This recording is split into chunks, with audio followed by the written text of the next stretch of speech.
Assalamualaikum warahmatullahi wabarakatuh. Halo semuanya, perkenalkan nama saya Desti. Saya dengan NIM 8603292997. Saya dari Prodi Pendidikan Guru Sekolah Dasar Universitas Terbuka Palembang. Baiklah, pada kesempatan kali ini saya akan membuat tugas 2 filsafat ilmu, yaitu menjelaskan tentang peran filsafat ilmu dalam memperkuat ilmu pendidikan.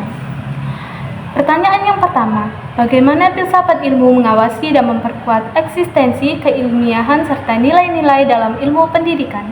Filsafat ilmu membantu pendidikan agar tetap memiliki dasar yang jelas, ilmiah, dan bermanfaat bagi kehidupan. Hal ini dilakukan melalui 3 cara utama, yaitu pertama, ontologi, kedua, epistemologi, dan ketiga, aksiologi. Pertama, ontologi membahas hakikat dan tujuan pendidikan, sehingga pendidikan tidak hanya menjadi proses mengajar, tetapi juga membentuk karakter dan ilmu pengetahuan peserta didik. Kedua, epistemologi membahas cara memperoleh ilmu secara logis dan sistematis melalui penelitian, observasi, dan evaluasi.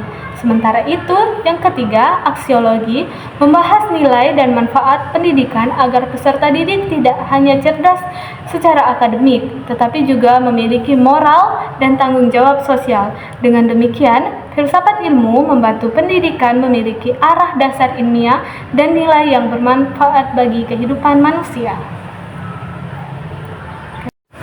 Pertanyaan yang kedua, bagaimana pendidikan yang bermakna dan bernilai turut memperkuat perkembangan filsafat ilmu? Pendidikan yang bermakna dan bernilai dapat memperkuat perkembangan filsafat ilmu karena pendidikan menjadi tempat penerapan berbagai teori dan pemikiran filsafat dalam kehidupan nyata.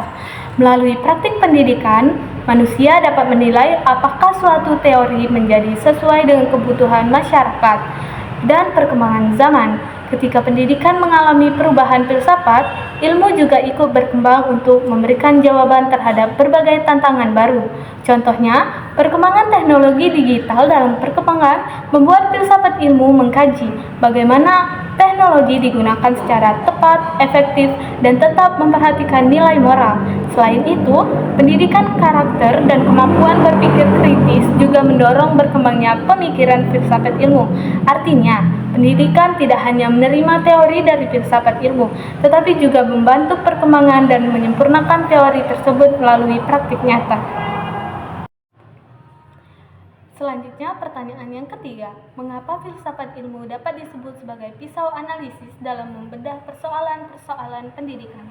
Filsafat ilmu disebut sebagai pisau analisis karena mampu membantu memahami dan menganalisis persoalan pendidikan secara mendalam, kritis, dan sistematis.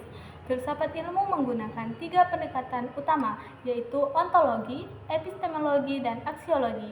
Yang pertama, ontologi digunakan untuk memahami hakikat masalah pendidikan, misalnya penyebab peserta didik mengalami kesulitan belajar atau tujuan pendidikan yang ingin dicapai. Kedua, epistemologi digunakan untuk mencari metode atau solusi yang tepat berdasarkan ilmu pengetahuan dan penelitian. Sedangkan yang ketiga, aksiologi digunakan untuk menilai manfaat dan dampak dari solusi yang diterapkan, apakah memberikan nilai positif bagi peserta didik dan masyarakat atau tidak. Dengan pendekatan tersebut, filsafat ilmu membantu dunia pendidikan agar mampu mengkaji suatu kebajikan atau teori secara kritis dan objektif sebelum diterapkan. Pertanyaan keempat, contoh konkret penerapan filsafat ilmu dalam pendidikan.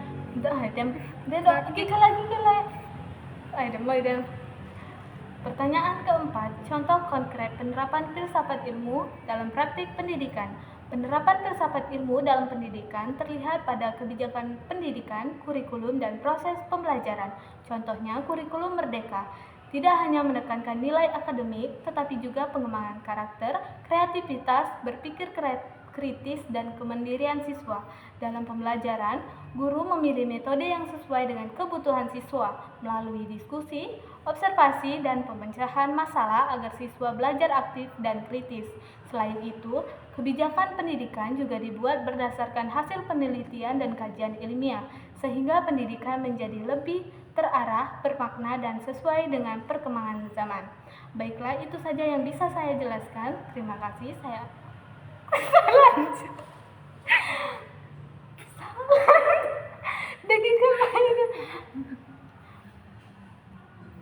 Baiklah, itu saja yang gitu. Dewa penutupan. Baiklah, itu saja yang dapat saya sampaikan. Saya akhiri dengan wassalamualaikum warahmatullahi wabarakatuh.